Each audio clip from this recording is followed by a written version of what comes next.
বাংলা এখন বেহাল দশা, যেদিকে চোখ যাচ্ছে শুধু জল আর জল। বহু গ্রাম, ঘরবাড়ি, রাস্তাঘাট, নদী নালা, বহু ব্রিজ, বাঁধ জলের তলায়।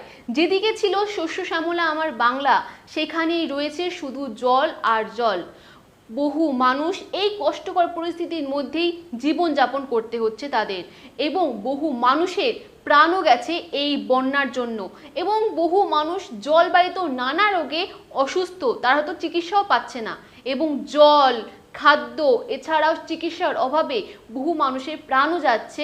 এবং সরকার প্রশাসন তরফ থেকে এছাড়াও বিভিন্ন সংস্থার তরফ থেকে ত্রাণ পাঠানো হচ্ছে, তবে সে ত্রাণ হয়তো সমস্ত মানুষের কাছে পৌঁছাচ্ছে না, এবং যার জন্য এই কষ্টকর পরিস্থিতির মধ্যে জীবনযাপন করতে হচ্ছে তাদের। এবং এইসব কিসের জন্য?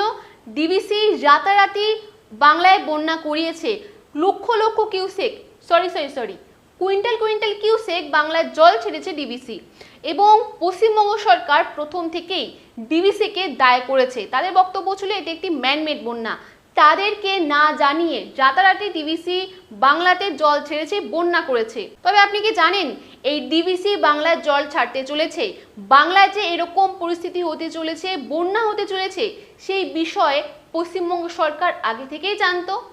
হ্যাঁ, যে কমিটি ডিভিসিকে জল ছাড়ার পারমিশন দেয়, সেই কমিটির মধ্যে রয়েছে ঝাড়খণ্ড সরকার, পশ্চিমবঙ্গ সরকার এবং কেন্দ্রের সদস্যরা। এবং এই কমিটির অনুমতি ছাড়া ডিভিসি এক কিউসেক জল কেন, এক ফোঁটাও জল ছাড়তে পারবে না।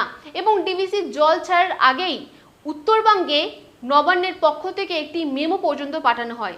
এবং প্রশ্ন হচ্ছে, পশ্চিমবঙ্গ সরকার ডিভিসি জল ছাড়বে জেনেও, বাংলায় বন্যা হবে জেনেও কেন কোনো রকম নিয়ন্ত্রণের ব্যবস্থাই করেনি? তবে কি আরজি করের ঘটনাকে থামাচাপা দেওয়ার জন্যেই এই ম্যানমেড বন্যা করেছে পশ্চিমবঙ্গ সরকার? প্রশ্ন কিন্তু উঠছে। তবে পরিস্থিতির জন্য যতই আমরা কেন্দ্র রাজ্যকে দায়ী করি না কেন, এই সমস্ত কিছুর জন্য ইনডিরেক্টলি কিন্তু আমরাই দায়ী। গ্লোবাল ওয়ার্মিং, বায়ু দূষণ, পরিবেশ দূষণ, এইগুলো কিন্তু শুধুমাত্র ছোটবেলায় পরীক্ষার খাতায় নাম্বার পাওয়ার জন্য আমাদের শেখানো হয়নি। এই বিরুদ্ধে যাতে আমরা গর্জে উঠে পৃথিবীকে রক্ষা করতে পারি, তার জন্য শেখানো হয়েছিল। তবে আমরা এই সমস্ত কিছু ভুলে গিয়ে গ্লোবাল ওয়ার্মিং, পরিবেশ দূষণ এবং বায়ু দূষণ, এই সমস্ত কিছু যাতে আরও বাড়তে পারে তার জন্য আমরা লেগে পড়েছি।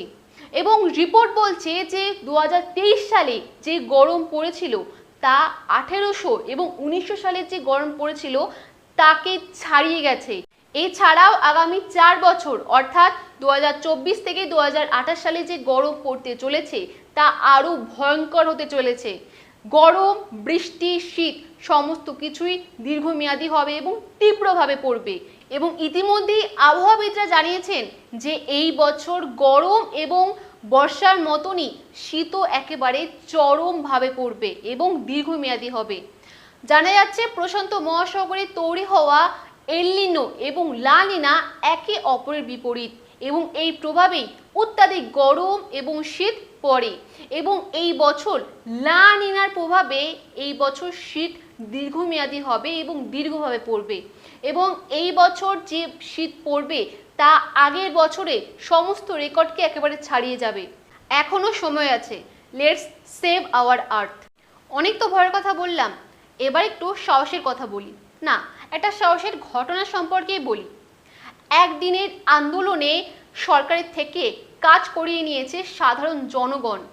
বর্ধমানের মেমারিতে সাধারণ জনগণ রাস্তায় নেমে প্রতিবাদ করেছিল রাস্তা সংস্কারের দাবি নিয়ে। বৃহস্পতিবারে তারা রাস্তা অবরোধ করেছিল এবং তার সঙ্গে পঞ্চায়েত অফিসের তালা পর্যন্ত ঝুলিয়ে দিয়েছিল। দীর্ঘক্ষণ রাস্তা অবরোধ করার জন্য সেখানে যানজটের পরিস্থিতি তৈরি হয়েছিল, এবং যার জন্য প্রশাসনের পক্ষ থেকে বেশ কয়েকজন আধিকারিক এবং কর্মকর্তারা সেখানে পৌঁছায়, এবং সাধারণ জনগণ কার্যত বাধ্য করেই তাদেরকে সেই কাদা জল ভরা রাস্তায় তাদেরকে হাঁটায়, এবং একদিনের প্রতিবাদে তারা কাজ করিয়ে নিয়েছিল সরকারের থেকে। তাদের দাবি ছিল এমনিতেই রাস্তার বেহাল দশা, এবং বর্ষার মধ্যে কাদা জলে একেবারে ভয়ঙ্কর অবস্থা হয়ে যায় সেই রাস্তার। এবং এই রাস্তা সংস্কারের জন্য পঞ্চায়েত অফিস থেকে বিডিও সব জায়গায় আবেদন করার সত্ত্বেও কোনো রকম কাজ হচ্ছিল না এবং বাধ্য হয়েই বৃহস্পতিবার রাস্তা অবরোধ করে আমজনতা এবং এই একদিনের আন্দোলনেই কাজ হয়েছে। শুক্রবার প্রশাসনের তরফ থেকে ইট ফেলে রাস্তা সংস্কারের কাজ শুরু হয়ে গিয়েছে এবং এই রকম ভাবেই যদি আমরাও আমাদের পরিবেশকে রক্ষা করার জন্য এবং সমস্ত দূষণের বিরুদ্ধে আমরা যদি লড়াই করি, এর বিরুদ্ধে যদি গর্জে উঠি, তাহলে হয়তো আমরা অনেক কিছুই পরিবর্তন করতে পারবো। আমরা পৃথিবীতে থাকি, আমরা প্রকৃতিতে বাস করি, এর জন্য সমস্ত কিছু কেন্দ্র, রাজ্য, সরকারের ওপর ফেলে না রেখে চলুন আমরা আজকে শপথ নিই যে আমরা আমাদের পৃথিবীকে রক্ষা করব। Save nature, save earth.